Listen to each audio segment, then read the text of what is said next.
Hello दोस्तों, जोहार। आज का वीडियो में हम बताएंगे कि आपका जो 2026 जेक बोर्ड एग्जाम में सांख्यिकी पार्ट से 1 अंक और 2 अंक का जो एग्जाम में आने वाला क्वेश्चन है, वो किस तरह से घुमाया जाता है और कैसे ऑब्जेक्टिव क्वेश्चन सेकेंडों में बनाएं। इस पार्ट का यह वीडियो फर्स्ट वीडियो है और बेसिक वीडियो है और बहुत इंपॉर्टेंट वीडियो है। अगर यह वीडियो नहीं देखिएगा तो आने वाले क्वेश्चन जो हम पढ़ेंगे वो समझ में अच्छी तरीका से नहीं आएगा। तो इस वीडियो में हम जो बेसिक है इस पार्ट में, उस पार्ट को लेके आए। उस हमारा जो है सांख्यिकी पाठ है, इसमें जो हम पढ़ेंगे 1 अंक और 2 अंक का प्रश्न को हम सोल्व कर पाएंगे बहुत आसानी से। ठीक है। अब इसमें क्या क्या पढ़ेंगे हम? माध्य पढ़ेंगे, माध्यक पढ़ेंगे, बहुलक पढ़ेंगे, परिसर पढ़ेंगे, वर्ग चिन्ह पढ़ेंगे, उच्च सीमा निम्न सीमा पढ़ेंगे और माध्य माध्यक एवं बहुलक में संबंध पढ़ेंगे। तो ये जितना भी पॉइंट पढ़ेंगे हम बिना सूत्र का बनाने का ये तरीका बताएंगे, जो कि आपको बहुत ही आसान तरीका लगेगा। तो सबसे पहले हम यहाँ देख लीजिए एक नोटिस कि 2026 तथा आने वाले सभी एग्जाम में, कोई भी एग्जाम का आप तैयारी कर रहे हैं तो यहाँ से अगर ऐसा क्वेश्चन पूछ दिया जाए इससे रिलेटेड, तो आप आसानी से बना पाइएगा। तो देखिए, इनसे जो है हमारा 4 पार्ट में वीडियो बनेगा। 2 अंक का प्रश्न पूछेगा, एक माध्य में, एक माध्यक में, एक बहुलक में और एक होता है माध्य माध्यक एवं बहुलक में संबंध। तो इसका अलग अलग वीडियो बनेगा। तो सबसे पहले आज बेसिक पढ़ लेते हैं। हम पढ़ेंगे माध्य के बारे में। इसका क्वेश्चन जो है, देखिए हमारा जो है माध्य पढ़ने वाले हैं, उनमें से हमारा क्वेश्चन किस तरह से रहेगा, बोलेगा 2,4,2,1,6 का माध्य निकाले। तो माध्य कैसे निकालेंगे बच्चे?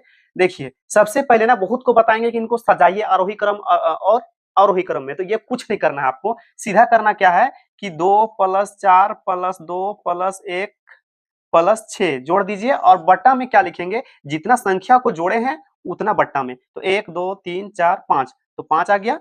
अब सबको जोड़ दीजिए, 2 और 4 6, 6 2 8, 8 और 6 14 और हमारा 1 15, टोटल कितना हुआ 15 बट्टा 5। तो इसको काट देंगे तो हमारा आ जाएगा 3, यानी हमारा निकल के आया माध्य 3। इसी तरह से आपका जितना भी क्वेश्चन रहेगा सबको जोड़ दीजिएगा और जितना संख्या को जोड़ रहे हैं उनसे भाग दे दीजिएगा। यही हो गया हमारा माध्य। अब इसी में माध्यक पूछता तो हम क्या करते? इसी में, ये तो माध्य हो गया। अब इसी में हमारा माध्यक पूछता, इसी में अगर हमारा माध्यक पूछता, माध्यक, तो क्या करेंगे, इसमें हम घटते क्रम या बढ़ते क्रम में सजा लेंगे। उसके बाद जो नियम है वो करेंगे। तो पहला क्या करेंगे, आपको आसान होगा ना बढ़ते क्रम में सजाना। मतलब सबसे छोटका संख्या 1 है, उसके बाद 2 कई गो है, 2 गो है, उसके बाद 3 नहीं है, उसके बाद 4 एगो है, 5 नहीं है, 6 है। ये बढ़ते क्रम में सजा दिए।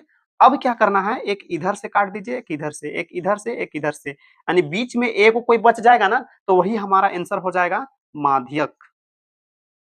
बोलिएगा सर ये तो बहुत आसान है। बहुत आसान कहाँ फंसते हैं, देखिए अगर मान के चलिए इसी में और एक संख्या रहता कितना 7, तो क्या करते बच्चे, देखिए यहाँ समझने वाली बात है। तो अगर हम इसको एक बार डिसमिस करते, एक इधर से, एक इधर से, एक इधर से और एक इधर से, एक इधर से, मतलब बीच में तो कुछ नहीं बचा, मतलब हमारा आंसर कुछ नहीं होगा, यानी जीरो। तो जीरो कभी नहीं आएगा जिंदगी में, कभी नहीं माध्य का आंसर आएगा। तो इस स्थिति में क्या करेंगे, जो बीच में बच जा रहा है ना दो संख्या, उनको जोड़ देंगे। तो बीच में कौन बच जा रहा है बच्चा, 2 और 4, तो 2 + 4 करेंगे, तो जोड़ देंगे दो संख्या को, तो यहाँ 2 से भाग, यानी दो संख्या को जोड़ रहे हैं ना, तो 2 से भाग दे देंगे। तो हमारा कितना आ गया 6, 6 यानी 2 से भाग यानी 3 आ गया। इसमें भी माध्यक कितना आया 3। तो माध्यक आप समझ गए होंगे। अगर बीच में एक संख्या कोई बच जा रहा है तो वही आंसर होगा। अगर बीच में कट के खत्म होने के कगार पे रहता है तो बीच में जो बचेगा आखिरी जो काटने वाला रहेगा उन दोनों को जोड़ दीजिएगा और 2 से भाग दे दीजिएगा। जितना आएगा वही हमारा क्या हो जाएगा, माध्यक आंसर हो जाएगा। बहुत आसान है। अब आगे आते हैं, इसी में हम निकालते हैं बहुलक। तो बहुलक ये हम समझ गए, माध्य ये माध्यक। अब बहुलक का बारी है। तो बहुलक का नाम से ही हमारा आंसर आ जाता है। बहुलक मतलब बहुत जो लिखा रहेगा बहुत बार, उसी को बहुलक कहेंगे। तो इसमें देखिए 2 4 2 1 6 में सबसे अधिक बार कौन लिखा है, आपका आंसर होगा 2। तो हमारा बहुलक हो जाए कितना 2। समझ में आ गया। बहुलक बहुत इजी है, बहुत इजी। ठीक है। अब आते हैं वर्ग चिन्ह। तो वर्ग चिन्ह के लिए हमारा क्वेश्चन इस तरह से रहेगा। हमारा जो है वर्ग चिन्ह में किस तरह से क्वेश्चन आएगा, ये भी बहुत आसान है, देख लीजिए। वर्ग अंतराल 20 से 40 का वर्ग चिन्ह होगा। इसको से पढ़ते हैं, माइनस नहीं पढ़िएगा।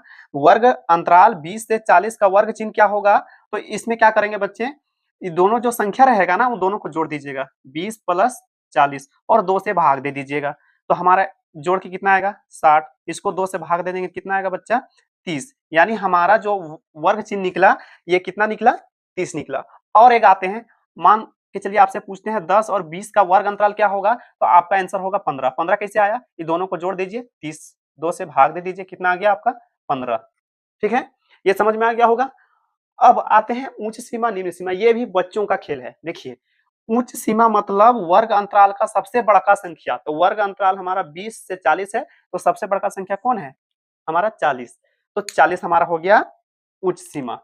और हम निम्न सीमा इसी में जानेंगे, यानी दोनों में से जो छोटा संख्या रहेगा वो हमारा क्या हो जाएगा निम्न सीमा। ठीक है, इसमें से और एक छूट गया सर आपका परिसर। ठीक है, वर्ग उच्च सीमा निम्न सीमा समझ में आ गया।